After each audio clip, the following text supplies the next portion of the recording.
नमस्कार, आप देख रहे हैं नेक्स्ट 9 न्यूज। मैं तुषार आपके साथ। 2024 के लोकसभा चुनाव सर पर है और इसी को देखते हुए सभी विपक्षी दल जो हैं वो एक साथ आकर महागठबंधन बनाने की तैयारियां कर रहे हैं, जिससे इस बार वो भारतीय जनता पार्टी को दाग सके।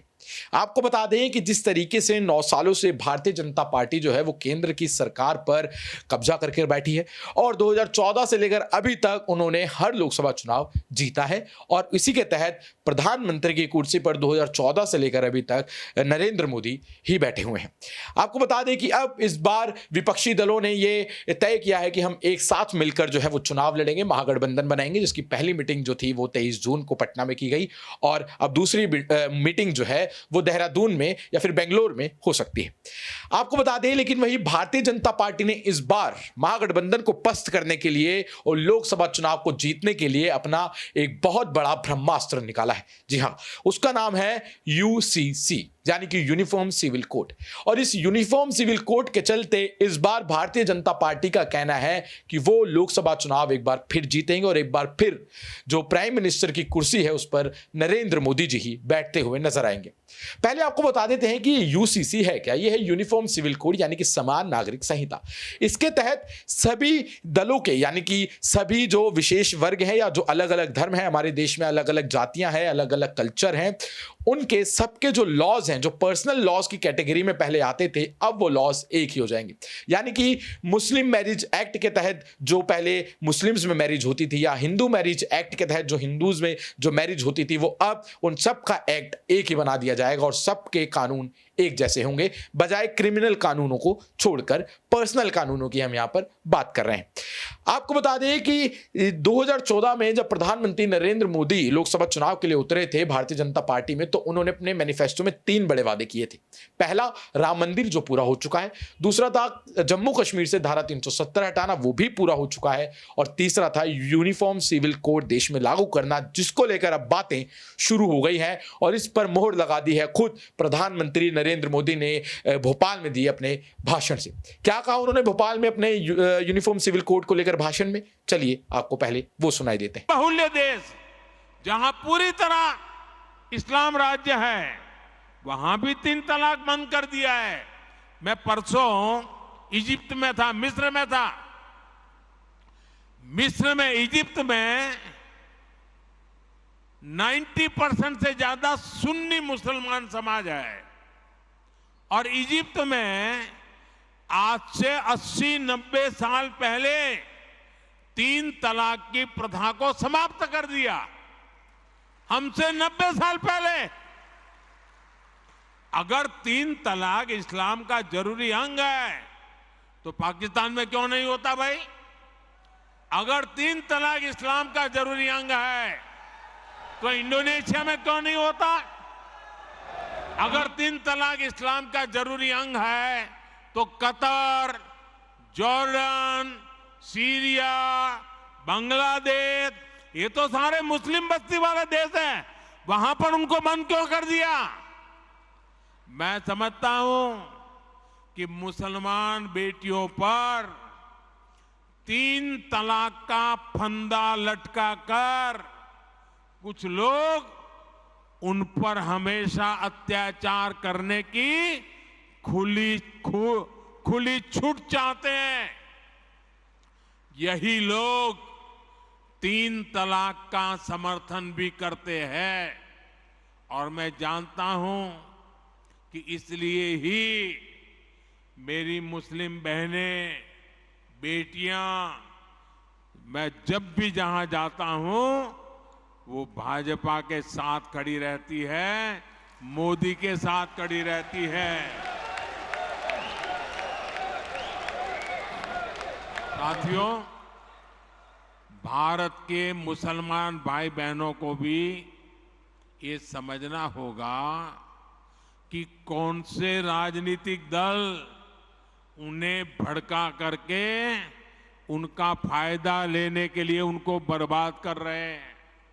आजकल हम देख रहे हैं कि यूनिफॉर्म सिविल कोड के नाम पर ऐसे लोगों को भड़काने का काम हो रहा है। आप मुझे बताइए, एक घर में परिवार के एक सदस्य के लिए एक कानून हो, परिवार के दूसरे सदस्य के लिए दूसरा कानून हो, तो क्या वो घर चल पाएगा क्या? कभी भी चल पाएगा क्या? तो देखा आपने किस तरीके से प्रधानमंत्री नरेंद्र मोदी ने यूनिफॉर्म सिविल कोड को लेकर है जो बातें कही। आज इसी के बारे में बात करने के लिए हमारे साथ हमारे साथी हैं जिनका नाम है आकाश। आकाश, आपसे पहला सवाल मेरा यही रहने वाला है कि आपको क्या लगता है कि ये जो यूनिफॉर्म सिविल कोड है, पहली बात, ये हमारे देश के लिए सही है या नहीं है? क्योंकि हमारे देश में जैसे कि हम देखते हैं कि डाइवर्सिटी है, विविधता है, अलग अलग कल्चर, और इसी को हमारे देश की जो है वो खूबसूरती माना जाता है। तो आपको क्या लगता है कि ये हमारे देश के लिए सही है या नहीं, और क्या ये हमारे देश में लागू हो पाएगा या नहीं? आप कैसे इसमें समझते हैं?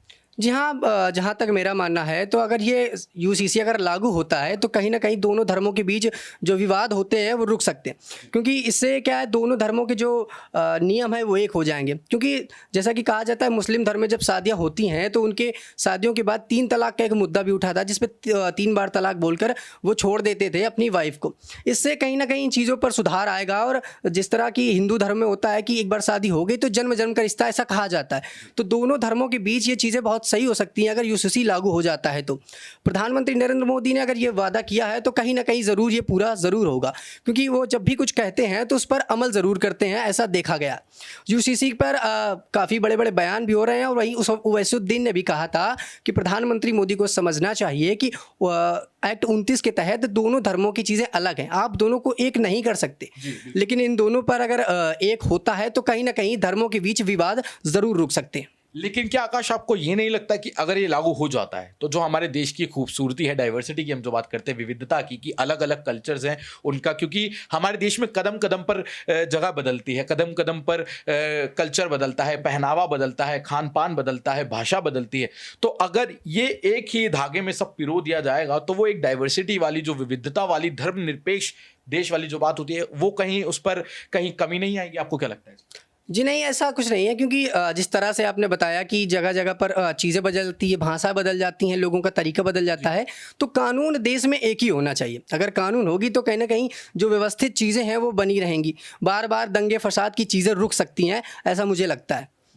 तो आपको सबसे पहले बता दें कि आज बकरा ईद है, और इसी के चलते आज बिहार के पटना में गांधी मैदान में जो बड़े स्तर पर है वो नमाज पढ़ी गई।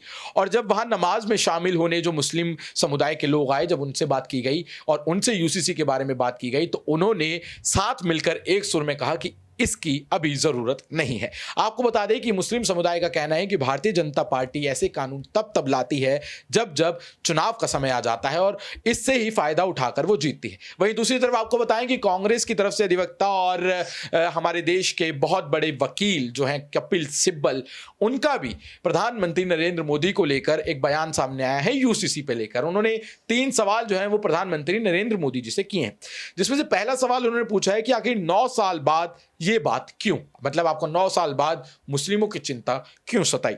दूसरा सवाल उन्होंने किया है कि आपका प्रस्ताव कितना समान है, आदिवासी और पूर्वोत्तर सभी इसके दायरे में आते हैं। तीसरा सवाल उन्होंने किया है कि हर दिन आपकी पार्टी मुसलमानों को निशाना बनाती है, क्यों, आपको इसकी अब चिंता क्यों सता रही है। तो आखिरी सवाल मेरा आपसे ही रहने वाला है आकाश, कि जिस तरीके से कपिल सिब्बल ने जो 3 सवाल किए हैं, पहला तो ये कि 9 साल बाद ही क्यों आपको ये सूझा कि अब मुसलमानों की आपको चिंता सताई। दूसरा ये कि आप ये जो कानून ला रहे हैं, क्या वो आदिवासियों के लिए भी उतना ही होगा जितना मुसलमानों के लिए होगा या दूसरे धर्म के वर्ग के लिए। और तीसरा ये कि इतने साल बाद आप जमीन पर इस कानून को क्यों लाए हैं। आपको क्या लगता है कि ये जो इतने साल बाद आया, इसके पीछे कहीं ना कहीं चुनाव की रणनीति है, चुनाव को ध्यान में रखा जा रहा है वोट बैंक के लिए? जी हाँ, बिल्कुल, कहीं ना कहीं इस बात का ध्यान तो रखा ही जा रहा है, क्योंकि 9 साल बाद इसके बारे में याद की गई। जब 3 तलाक का मुद्दा उठा था तब इस एक्ट के बारे में किसी को कोई जानकारी नहीं थी, ना ही पार्टी ने इस बारे में कुछ कहा था। लेकिन अब चुनाव नज़दीक आने वाले हैं लोकसभा के, इसलिए कांग्रेस जो भाजपा पार्टी है कहीं ना कहीं ये सोच रही है कि अगर ये एक्ट बनाया जाता है तो उससे कहीं ना कहीं जो है उनको चुनाव में आसानी हो सकती है। तो जिस तरीके से हमारे देश में, क्योंकि एक बड़ा दल जो है हमारे देश का, जो मेजॉरिटी ऑफ पीपल है वो हिंदू माने जाते हैं, और उन्हीं को हमेशा से जो है वो भारतीय जनता पार्टी साथती आई है, इसमें कहने में कोई शक नहीं होना चाहिए किसी को, क्योंकि हमने समय समय पर देखा है। और एक तरफ जहां जनवरी में 2024 जनवरी में राम मंदिर का भी उद्घाटन को लेकर बात की जा रही है, तो ये सभी समीकरण जिस तरीके से बनाए जा रहे हैं, ये कहना बिल्कुल भी गलत नहीं होगा कि आने वाली लोकसभा चुनाव को साधने के लिए ही भारतीय जनता पार्टी ने ये अपना जो ब्रह्मास्त्र है यूसीसी का वो निकाला है। लेकिन अब आप लोग इस बारे में क्या सोचते हैं, आपकी क्या राय है? आप यूसीसी को लेकर सही राय रखते हैं या आपको लगता है कि यूसीसी को अभी देश में नहीं लाना चाहिए, हमारा देश अभी इसके लिए तैयार नहीं है? हमें कमेंट सेक्शन में जरूर बताएं और देखते रहें नेक्स्ट 9 न्यूज। चैनल को सब्सक्राइब करना ना भूलें और जुड़े रहें हमारे साथ। मैं तुषार, वीडियो जर्नलिस्ट अर्जुन के साथ। धन्यवाद।